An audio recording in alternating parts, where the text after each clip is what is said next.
Patuloy pong kumikilos ang bagyong Binta patungo sa direksyon ng Northern Luzon.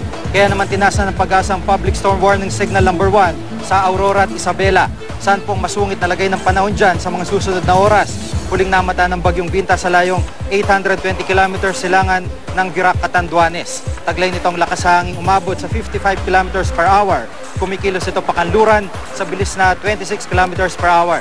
Dahil nasa karagatan pa, posible itong mag-ipon pa ng lakas sa susunod na 24 oras. Sa taya ng Pag-asa, maaaring maglandfall ang bagyo sa umaga ng Huwebes.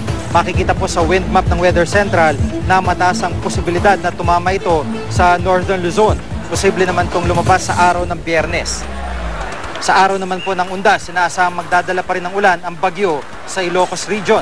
Sa datos naman ng Weather Central, bukas ay magiging maulap ang papawirin sa ilang bahagi ng Bicol Region. Habang bagyang maulap at mainang ulan naman ang mararanasan sa natitirang bahagi ng Luzon.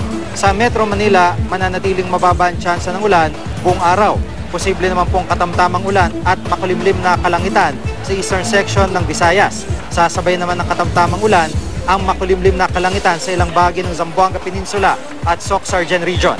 At para po sa iba pang update, bisitahin GMA Weather webpage, Twitter at Facebook page.